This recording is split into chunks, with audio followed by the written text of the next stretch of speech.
नमस्कार मंडळी, मी आज आलो आहे मांडवगण या ठिकाणी. मांडवगणचा तालुका आहे श्रीगोंदा आणि जिल्हा आहे अहिल्यानगर. तर या ठिकाणी आलो आहे आणि पाठीमागं 5 वर्षापूर्वी मी या ठिकाणी येऊन गेलो होतो. त्याचंही काही माझ्याकडे रेकॉर्डिंग आहे, पण फार मोठ्या प्रमाणात किंवा अशा पद्धतीने मी रेकॉर्डिंग केलं नव्हतं. तर आज माझ्याबरोबर आहेत बाळासाहेब पवार, की ज्यांची माझी ओळख काल माझे नातेवाईक जे आहेत, माझे जावई आहेत, मुलगी आहे आणि त्यांच्या भावांची कन्या आहे, त्यांचा मुलगा आहे. हे सगळे माझे नातेवाईक मांडवगणचे आहेत आणि त्यांच्यामुळं तुमची माहिती मिळाली, ओळख झाली. काल तुम्हाला मी संपर्क साधला आणि आज आपण इथली माहिती घेण्यासाठी आलो आहे. तर ती माहिती तुम्ही आम्हाला द्यावी. तर हे आहेत इकडे बाळासाहेब पवार. नमस्कार. हां, तुमचे नाव ओळख सांगा तुम्ही. नमस्कार, मी मांडवगण सिद्धेश्वर मंदिरातील पुजारी अच्युत सिद्धेश्वर. महाराज या पुढं. नमस्कार, माझं नाव पोपट गणपत खराडे. मी मांडवगण येथील सिद्धेश्वर महादेव मंदिराचा पुजारी आहे. या ठिकाणी पूजा अर्चा व्यवस्थित सगळं चालू ठेवलेलं आहे. आता आम्हाला इथली जे आपण ज्या सुरुवात आपण करणार आहे, हे मंदिर कोणतं आहे आणि काही ह्या विषयीची आम्हाला माहिती तुम्ही सांगावी.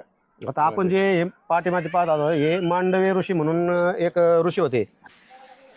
मांडवे ऋषी हे म्हणजे हां, रामायण पूर्व काळापाशी त्यांचा आपल्या मांडवनपासून एक 3 किलोमीटर अंतरावरती एक आश्रम होता. हां, ते गाव कोणतं? लिंबोडी म्हणून एक 3 किलोमीटरवरती एक वाडी आहे. तिथं त्यांचा आश्रम होता. त्या आश्रमात ते रोज तिथं आश्रमातून ते रोज आपलं नैवेद्य करून काशीला विश्वेश्वरांना नैवेद्य दाखवायचे. त्यांचे म्हणजे विद्या जे होते त्याच्यावरती ते काशीला नैवेद्य घेऊन जायचे. त्यांचा असा तो नित्यक्रम होता. त्या काळात असं होतं की ते म्हणजे असे सांगितलं आख्यायिका सांगितली जाते की ते म्हणजे सकाळी म्हणजे तांदूळ पेरला की संध्याकाळी दुसऱ्या दिवशी ते तांदळाचा भात करून नैवेद्य घेऊन जायचे. म्हणजे ते मी ऐकलेलं आहे, मी पुस्तकात वाचलेलं आहे. म्हणजे असं ते काळ असं होतं की 6 महिने दिवस आणि 6 महिने रात्र राहायचे. म्हणजे 6 महिन्यात ते पीक निघायचं असं नाही. तो 6 महिन्याचा एक दिवस होता नाही का. मग ते नैवेद्य घेऊन तिकडे जायचे. परंतु कालांतराने मग ते वय झाल्यानंतर ते काही येऊ शकले नाही. म्हणजे जाणं त्यांना शक्य होणं झालं नाही. मग त्यांनी काशी विश्वेश्वराला असं सांगितलं की मी आता थकलोय, पण माझे जे अनुयायी भक्त आहेत त्या आश्रमात त्यांना तुम्ही दर्शन देण्यासाठी आमच्या आश्रमाला यावं भेट द्यायला म्हणून असं त्यांना सांगितलं. पण काशी विश्वेश्वरांनी त्यांना असं सांगितलं की मी तुमच्या सोबत येतो दर्शन द्यायला, पण एक आठ टाकले की तुम्ही मागं वळून पाहिजे नाही. मी तुमच्या सोबत तुमच्या आश्रमापर्यंत येतो, तुमच्या भक्ताला दर्शन देतो नाही का. मग असं त्यांचं ठरलं. ते आल्यानंतर इथं आल्यानंतर हे समोर जे आहे ना हे नदी पात्र आहे. हे कटाक्ष नदी आहे. कटाक्ष नदी बाजूला आहे, वटाक्ष नदी आहे. या दोन्हींचा इथं संगम आहे. पुढच्या बाजूला या संगम आहे. तर ह्या नदीला पूर आलेला होता. मांडवी ऋषी ज्यावेळेस या ठिकाणी आलेत त्यावेळेस त्यांना फक्त शंका आली मनामध्ये की आता नदीला पूर आहे आणि खरंच देव आलेत का, म्हणून त्यांनी काय केलं मग ते पाहण्यासाठी मागं वळून पाठीमागं वळून पाहिल्यानंतर इथं चिंचाचे झाडं होते असे पूर्वी. ते चिंचा झाडं सुद्धा असे पिळले गेले. म्हणजे त्यांनी सुद्धा असं मागं वळून पाहिलं. आता आपल्याला काही तशी पिळलेली झाडं बघायला मिळतील, पडलेली आहेत, पण काही पडलेली बघायला मिळतील किंवा एखाद दुसरं असेल की चांगल्या अवस्थेत एक असेल. ठीक आहे, पडलेले आपण पडलेल्या झाडांचा तिथे फोटो घेऊ. पाठीमागचे माझ्याकडे व्हिडिओ आणि फोटो आहेत ना ते. आणि मग ते तिथं जे आपण जे आता पलीकडे जाणार तिथं मंदिर आहे महादेव. तिथं स्वयंभू शिवलिंग ज्या वेळेस आहे ना ते तिथून महादेवने त्यांना दर्शन दिलं मांडव ऋषीला इथून.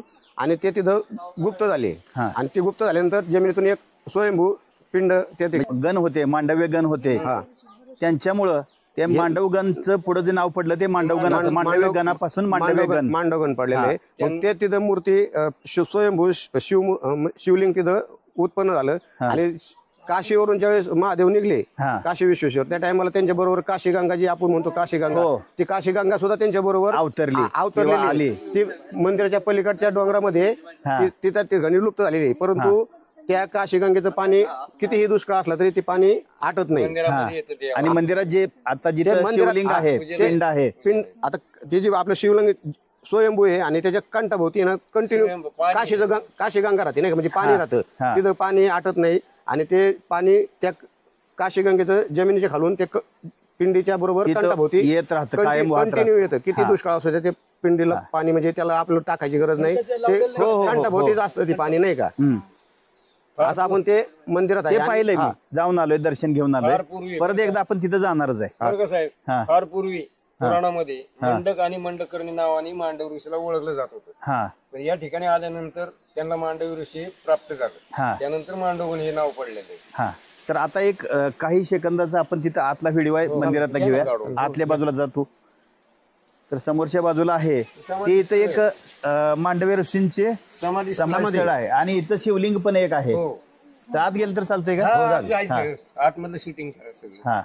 तर आतल्या बाजूला एक शिवलिंग आहे आणि त्याचबरोबर मांडवी ऋषींचं जी समोरची मूर्ती आहे तर ते आपण यात रेकॉर्डिंग करतोय आणि हे लोकांपर्यंत पोहोचावा हा आपला प्रयत्न आहे. हो, येतोय. समोर दिसणारं जे मंदिर आहे ते मांडवी ऋषींचं मंदिर किंवा मूर्ती आहे त्या ठिकाणी आणि समाधी स्थळ आहे. तर हे आपण याविषयी सगळी माहिती बाळासाहेब पवार आणि त्यांचे सहकारी मित्र गुरव जे आहेत त्यांच्याकडून आपण माहिती घेतलेली आहे आणि आपण जातोय पुढच्या ठिकाणी. हा बोला. या ठिकाणी पाहतो हे जे पलीकडून जी नदी आलेली आहे पाठीमागच्या बाजूला तुझ्या कॅमेरा दाखव. कटाक्ष म्हणून जी नदी आहे हा. आणि म्हणजे सिद्धेश्वर मंदिराकडच्या बाजूला जे आहे मंदिराकडून येते ते कटाक्ष नदी आणि इकडच्या बाजूने येते ते वटाक्ष नदी आहे. आणि तर हे पाठीमागच्या बाजूला इथं बंधारा बांधलेला आहे. हो, बंधारा बांधलेला आहे. संगम हे दोन्ही आणि ह्या दोन नद्याचा संगम जे आहे कटाक्ष आणि वटाक्ष नदी, कटाक्ष आणि वटाक्ष, तर या दोन नद्याचा संगम झालेला आहे. आणि इकडच्या आता जे उजव्या बाजूला ही जी बाजू आहे तर आमच्या बाजूला तर या इकडून जी नदी आलेली आहे ती वटाक्ष नदी आलेली आहे आणि इकडची बाजू हे कुठला भाग आहे? अहिल्यादेवींचा म्हणजे अहिल्यादेवी होळकर. अहिल्यादेवी होळकर यांचा वाडा आहे समोरच्या बाजूला आणि या ठिकाणी सध्या शाळा भरते. तर त्या ठिकाणी मला आपल्याला जायचं आहे. तर तिकडच्या बाजूला येणारी जी नदी आहे ही वटाक्ष नदी आणि मंदिराकडच्या बाजूला कटाक्ष नदी आहे. आणि हे झाड जे आहे आणि तर हे चिंचेचं झाड आहे. ज्यावेळेस मांडव ऋषींनी वळून पाहिलं होतं काशी विश्वेश्वर त्यावेळेस आहे ना या परिसरातले पूर्ण झाड सुद्धा त्यांनी वळले होते. म्हणजे कटाक्ष नदीच्या अलीकडची झाड आपण पाहू शकतो. हा. तर हे झाड जे आहे ते पिळलेलं आहे पूर्णपणे. हा. आणि सगळी झाड आहेत ती उजव्या बाजूने वळलेली आहेत किंवा पिळलेली आहेत. तर हे सगळे आपल्याला असं हे प्रत्येक झाड असं हे पिळलेलं दिसतंय पूर्ण. आणि या पाठीमागे मी ज्यावेळेस आलो होतो त्यावेळेस या झाडांचे पिळलेल्या अवस्थेतले झाडं जे आहेत ती चांगल्या अवस्थेत आतल्या बाजूला त्याचे सुद्धा फोटो आणि व्हिडिओ माझ्याकडे आहेत पण त्यात सहजसहजी मिळतील असं मला वाटत नाही. आता मांडव ऋषींचं कसं आहे, मांडव ऋषींना आहे ना म्हणजे सांगा विदे समाप्ती ही समाधी प्राप्त झाली त्यांना. म्हणजे नक्की काय थोडक्यात समजून सांगाल का मला? त्यांना ते राजयोगामध्ये 5 समाधी आहेत. त्यापैकी विदेही समाधी असते त्यामध्ये आत्मा ब्रह्मांडात जातो, शरीर जागेवर राहत असतं. त्या अवस्थेत त्या करत होते त्या टायमाला. आता मांडव ऋषींनी त्यावेळेस मग काय केलं, ज्यावेळेस महादेव इथं लुप्त झाल्यानंतर मांडव ऋषींनी तिथंच राहून त्यांची सेवा चालू केली नाही का. मग त्यांचा आश्रम होता निंबोडी इथं नाही का 3 किलोमीटर ऐकले मी. तिथून ते या ठिकाणी येऊन राहू लागले. मग त्यांचे भक्तगण सुद्धा इथं येऊन राहू राहिले. मग इथं काय झालं, या गावाला मग ते मांडव्य गण म्हणून नाही का, म्हणजे त्यांचे सगळे नाव पडलं मांडव्य गण नाही का. आणि ते इथं या ठिकाणी मंदिराची देवाची सेवा करायची. ही माहिती ज्यावेळेस भारतभरातल्या लोकांना कळाले की काशी विश्वेश्वर काशीवरून या ठिकाणी आलेले आहेत नाही का, तर त्यावेळेस मग तिथलचा जो नंदी आहे ना, ज्यावेळेस महादेव बाहेर पडले त्या टायमाला काशी विश्वेश्वर मंदिरातला जो नंदी आहे ना त्याने तोंड आपलं बाहेरच्या बाजूने फिरवलं. कारण महादेव बाहेर पडले होते. तो आज बी आहे ना महादेवाची वाट पाहतोय. आज आपण बी काशीला गेलो ना तर तिथल्या आता ह्या मंदिरात गेलो तर प्रत्येक महादेवाच्या मंदिरात आहे ना नंदी तोंड हे पिंडीकडे असतं. मेन जे काशी आहे ना तिथलं महादेवाचं तोंड आहे ना, म्हणजे महादेवाच्या पिंडीकडे तोंड नसून नंदीचं उलट दिसेल बाहेरच्या बाजूला आहे. कारण जे महादेव बाहेर पडले मंदिरातून पुन्हा ते गेलेच नाही, कारण ते इथं लुप्त झालेले आहेत नाही का. तर या बाजूला चिंचेची पडलेली झाडं आपल्याला दिसत आहेत समोरच्या बाजूला आणि ती पिळलेली झाडं होती. आता तेच आपल्याला बाहेरच्या बाजूला रेकॉर्डिंग करावं लागेल. आणि मग तर समोरच्या बाजूला अक्कलकोट संस्थानचे तत्कालीन दिवाण कैलासवासी कोनाप्पा नाईक पुरंदरे यांनी सिद्धेश्वर मंदिराचा यापूर्वी जीर्णोद्धार सन 1762 मध्ये केला होता. आणि मग त्यांच्याविषयी जी माहिती आहे तर ही जी समाधी आहे ती त्यांची आहे आणि 1762 मध्ये या मंदिराचा जीर्णोद्धार केलेला आहे. यांनी केले त्यांची माहिती आहे. तर समोरच्या बाजूला जी चिंचेची झाडं पडलेली दिसत आहेत तर ही पाठीमाग पिळलेली किंवा पिळलेली अवस्थेत पाहिलेली आहेत आणि अजून सुद्धा जरी ती पडलेली आहेत, पाण्यात पडलेली आहेत, तरी पण ती अशी एका उजव्या बाजूने पिळलेली आहेत. बरोबर आहे का? सगळ्यात महत्वाचं ते आहे की उजव्या बाजूने पिळलेली आहेत. आणि समोरच्या बाजूला एक छोटंसं अजून झाड दिसतंय, तर ते पण आपल्याला इथून थोडंसं बघता आलं तर पिळलेलं दिसेल. करबंद इथं. तर हे जे चिंचेचं झाड आहे ते आता काही दिवसापूर्वी पडलेलं आहे. आणि हे जे झाड आहे ते कशा पद्धतीनं पिळलेलं आहे हे क्लोजअप करून मी दाखवण्याचा प्रयत्न करतोय. तर हे झाड असे उजव्या बाजूला किंवा उजव्या दिशेला पिळलेली होती आणि हे झाड पिळलेलं आपल्याला ह्या ठिकाणी त्या झाडाला पडलेला जो पीळ आहे, तर त्या झाडाच्या वरच्या फांद्यापर्यंत हा पीळ आपल्याला बघायला. खरं तर ही झाडं जतन व्हायला पाहिजे होती, पण पाणी साठल्यामुळे ही झाडं आता टिकू शकत नाहीत किंवा पाण्यात राहू शकत नाहीत. तर अशा प्रकारे इथली सगळी झाडं अशी संपत चाललेली आहेत. अजून एका दुसरं आहे का असं झाड? पुढे आहेत, म्हणजे चांगल्या परिस्थितीत, सुस्थितीत पडलेत आता ते, नाही म्हणजे सगळी झाडं जवळजवळ पडलेली. म्हणजे ही तुमची जी आठवण होती ही संपणार आहे आणि ही आठवण आपण या व्हिडिओच्या माध्यमातून जतन करून लोकांपर्यंत पोहोचवण्याचा प्रयत्न करतोय. कुठल्या शाळेत आहेत तुम्ही? बाबाडीत वाडा आहे ना, तिथं शाळा येते, नाही का? हा हा हा. आणि ही जी नदी आहे हे कटाक्ष नदी आहे. कटाक्ष नदी आहे आणि आपल्या पाठीमागच्या बाजूला आहे ती वटाक्ष नदी आहे आणि त्या दोन्हीच्या संगमावरती उजव्या बाजूला मांडवी ऋषींची ती समाधी. आणि आता ही जे आपल्याला काशी विश्वेश्वर म्हणलो आपण, हे झाले गुप्त झालेले, त्यांची या ठिकाणी मंदिर आपण हे पाहू शकतो, नाही का? कोणतं आहे ते? इथं समोर आहे इथं उजव्या बाजूला. आता ते आहे ना सिद्धेश्वर म्हणून ते देवाला नाव आहे. तर त्याचा आखिका अशी आहे की त्या काळात मांडव ऋषी का ज्यावेळेस साधूंना बाकीच्या भारतभरच्या लोकांना कळलं की काशी विश्वेश्वर या ठिकाणी आलेले आहेत, तर मग भारतभरातून जे साधू आहेत ना ते इथं दर्शनाला येऊ लागले. त्यावेळेस सगळे साधू इथं गोळा व्हायचे. मग त्यावेळेस आता जसं आपला कुंभमेळा भरतो नाशिकला, हरिद्वारला, प्रयागराजला, तसा कुंभमेळा इथं भरायचा. म्हणजे ह्या ठिकाणी कुंभमेळा भरायचा. म्हणजे उत्तर भारतात आणि दक्षिण भारतात पण काही साधू मंडळी इथे येत होती, जमत होती, हे मला माहिती मिळालेली आहे. ते आश्रम येतं पहिले मंदिराच्या बाजूला आहे ना, प्रत्येकाचे आश्रम येतं, मठ होते असे, नाही का, महाराजांचे. जे आपल्या आकडे पाहतो आपण, नाही का, नाशिकला गेले की आकडे आहेत महाराजांचे. बरोबर. इथं मठ होते प्रत्येकांचे. आणि ज्यांनी सिद्ध केलंय म्हणजे तपश्चर्या, त्यांनी स्वतः इथं जीवन समाध्या घेतलेल्या आहेत. तर आता अशा 12 जीवन समाध्या मांडवगणमध्ये आहेत. ज्ञानेश्वर माऊलींनी 16व्या वर्षी समाधी घेतलेली आहे. तर पलीकडच्या बाजूला एक गोविंदगिरी महाराजांचा मठ आहे. तर ते गोविंदगिरी महाराजांनी 12व्या वर्षी समाधी घेतलेली आहे. म्हणजे वयाच्या 12व्या वर्षी त्यांचं कार्य किती महान असेल, काय त्यांचं तिथं मठ जीवन समाधी आहे तिथं, नाही का? अशा मांडवगणमध्ये या मंदिराच्या परिसरात 12 जिवंत समाधी आहेत, नाही का? त्यातल्या बऱ्याचशा आता जीर्णोद्धार झालेला आहे. आणि त्यावेळेस इथं या सगळ्या साधूंनी काय केलं, एक सिद्ध याग केला, म्हणजे यज्ञ केला 12 वर्षांनी, नाही का? आणि दर 12 वर्षांनी आज बी तो 12 वर्षांनी यज्ञ मंदिरात होतो. आणि मग सिद्ध याग केल्यानंतर या देवाला काशी विश्वेश्वराला त्यांनी सिद्ध याग केल्यामुळं सिद्धेश्वर नाव या ठिकाणी देण्यात आलेलं आहे, नाही का? विषयी माहिती सांगा तुम्ही व्यवस्थित. आता हे जे आहे ना, हे दिसतं या ठिकाणी म्हणजे मांडव ऋषीला ज्यावेळेस राजांनी सुळावर दिलं होतं, त्यावेळेस आहे ना त्या राजा दरबारात चोरी झाली होती आणि ते चोर पकडण्यासाठी पळाले होते. आणि इथं जे आपण गेलतो मांडव ऋषींचं, तिथं आश्रम होता, म्हणजे नाही का, तिथं राहायचे, नाही का, समाधी घेतलेली तिथं.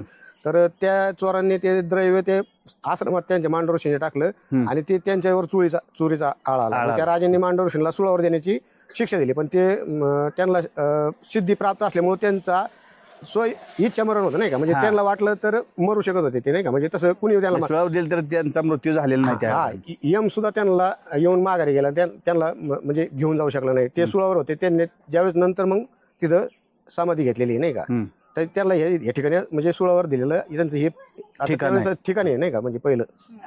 आणि समोरचं मंदिर आहे ते शीतळा देवीचं आहे. आणि हे जे मांडव ऋषींचे जे आपण यांना जे सुळावर दिलतं, त्यावेळेस जे रात्रीचे जे सती अनुसया जे आपली, नाही का, तिच्या नवऱ्याला घेऊन ते म्हणजे तिला म्हणजे रोग झालेला होता. आणि तिला कोणीतरी सांगितलं होतं की इथं म्हणजे काशी विश्वेश्वर येतं, महादेव येतं, ते म्हणजे त्यांची भक्ती केली तर ते आशीर्वाद देते, ते तुझ्या नवऱ्याचा रोग बरा करते. म्हणून ती संध्याकाळची घेऊन आली होती. त्या टायमाला सुळावर जी मांडवृष होते तिला धक्का लागला. त्यांनी शाप दिला की तू सकाळी सूर्योदय होस तर तुझा पती मरून जाईल आणि ती प्रतिवर्ता होती आणि तिला मग ती महादेवापाशी गेली तिथं नाही का. आता देवाला बी प्रसंग वाटला की आता मांडवशेंचा शाप बी हे झाला नाही पाहिजे आणि ही बी नाही झालं पाहिजे.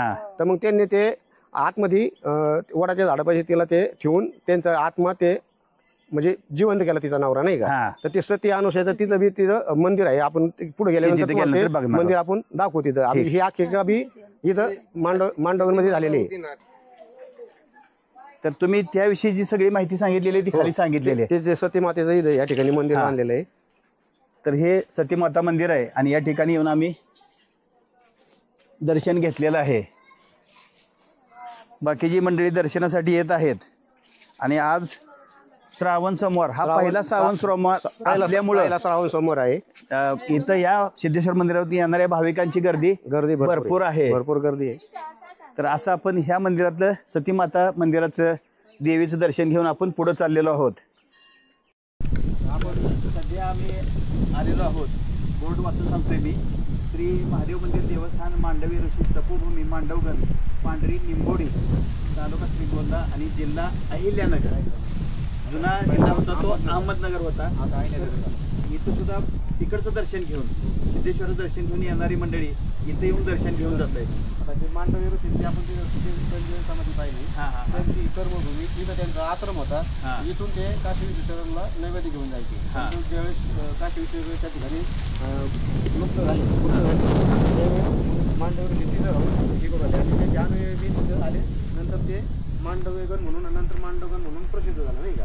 तर त्यांचा हा पूर्वीचा हे. आता इथं जर आपण खाल्लं ना फुलं असं नाही का, जर भस्म असं पांढरा भस्म आहे ना, भस्म सापडतो त्यावेळेस ते गावरान वगैरे काय असेल नाही का ते होम व्हायचा होम केलेले विधी केलेले तो जर आता खाल्ल्यानंतर भस्म सापडतो तो असेल असतं नाही का निघतं ते आणि महादेवची पिंड आहे. पलीकडल्या बाजूला आहे ना कुंड आहे. हो इथं समोर दिसतोय. समोरच्या बाजूला कुंड आहे. तर या ठिकाणी नंदी आहे बाहेरच्या बाजूला आणि आतल्या बाजूला जे आहे तर इथं महादेव मंदिर. त्यांच्या काळात महादेवची पिंड त्यावेळेस घेतली आपल्याला. या ठिकाणी आपल्याला आतल्या बाजूला शिवलिंग बघायला मिळतं.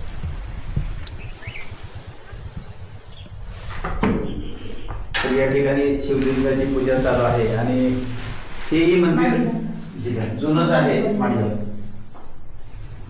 हे पण हेमाडपंथीच बांधकाम आहे. पूर्ण जुनं बांधकाम. आणि या ठिकाणी बांधकाम कधीच आहे काय आहे हे इथं लिहिलेलं आहे. तर या ठिकाणी आपल्याला हा बोर्ड बघायला मिळेल आणि या ठिकाणी इथंपर्यंत आपण जाऊन दर्शन घेऊन परत जाऊ शकतोय.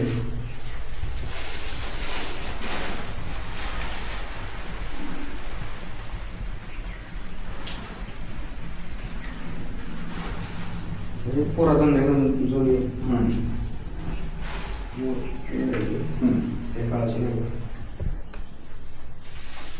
तर इथं जे आहे ते मांडवी ऋषींची तपोभूमी होती आणि त्या ठिकाणी असलेले हे महादेव मंदिर शिवलिंग पूजा अर्चा वगैरे करायची.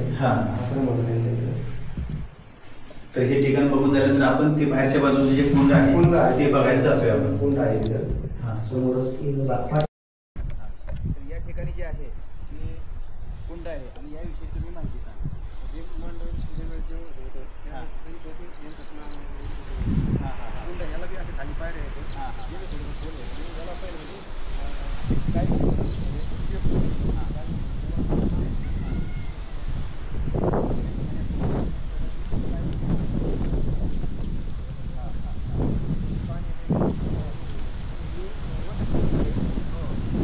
बाजूला जे आहे जी वटाक्षण आहे आणि या ठिकाणी गोमुख आहे. ते गोमुखातून सध्याही पाणी वाहताना दिसतंय. आता पाणी एवढं मोठ्या प्रमाणात आहे. या ठिकाणी आपल्याला वरून पाणी वाहताना दिसतंय आणि पलीकडच्या बाजूला हापसा आपण बघितलेला आहे. त्या हापशातून सुद्धा सध्या पाणी वरून वाहताना दिसतंय. आणि अशी परिस्थिती मी आमच्या भागात काही एक दोन बोरला पण परिस्थिती बघितली. तर ती पाठीमागं तशी बोर वाहत होते वरून बोर घेतल्यानंतर. आणि त्र्यंबकेश्वरला आता सध्या जर आपण त्र्यंबकेश्वर मंदिराजवळ गेलो तर तिथले बरेचसे हापशे जे आहेत तर ते हापशे वरून वाहताना दिसत आहेत आपल्याला. तर आता हे जे आहे ती वटाक्षा नदीचं वटाक्षा नदी आहे आणि आपण ते गेलेलं संगमावर पाहिलेलं आहे नाही का? हो. मंदिरामध्ये गेलेलं. अतिशय सुंदर परिसर आहे. या भागाचा सुद्धा विकास व्हायची गरज आहे. इथं खरं तर अजून फार मोठ्या प्रमाणात विकास व्हायला पूर्वी पाहिजे. होते ना, हे आता ही झाडं लावलेली हा. आहेत. पूर्वी मोठे झाड होते ते जीर्ण झाले. पूर्वीच्या काळात होते ना ते झाडं होते ते जीर्ण झाले. नंतर आता हे परत ग्रामस्थांनी लावलेले आहेत झाडं. आणि समोरच्या बाजूला हापसा आहे तो पण आपण यात घेतोय. आणि समोरच्या बाजूला वटाक्षा नदीचा जो परिसर आहे त्याच्यावरती तलाव बांधलेला आहे पुढं. हां. तलाव बांधलेला आहे ना ते पाणी साचलेलं. हे समोर जे पाणी साठवून दिसते ते नदीवरती असलेलं आहे. नदीवर तलाव आहे. आणि या त्यातून जे येताना पाणी दिसते हे नैसर्गिकरित्या आपण म्हणजे आपोआपच येते. आणि पावसाळ्यात पूर्ण पावसाळ्यावर असं पाणी वाहत असतं. हापसायची गरज नाही. पण कदाचित आपण थोडंसं एक चिकित्सा म्हणून ते जर पाणी पसून काय पाणी वाढते का म्हणजे आपण एवढे येते पाणी पण आपण ज्यावेळेस हापस त्यावेळेस पाणी वाढते कमी जास्त होते. ते हापसच पाणी सतत चालू आहे. नॉर्मल प्रेशर हां. डोंगरात जे पाऊस पडतो या डोंगराचं काही नाव आहेत का इकडच्या भागातले? कोंगजाईचं डोंगर आहे का? कोंगजाईचं म्हणून डोंगर आहे तिथं मंदिर आहे. कोंगजाई डोंगर. कोंगजाई डोंगर म्हणून नाही का?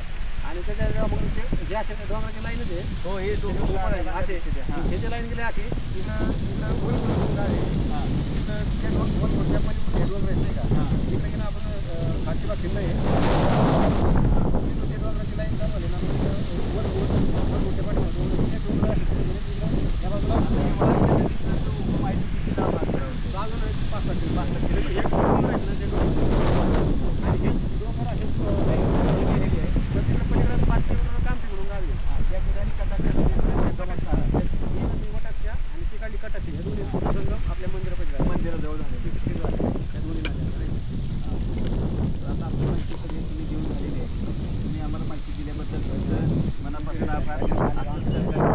बाकीच्या पुढच्या भाग एक्सप्लोर करताना तुमच्याकडे येऊन धन्यवाद.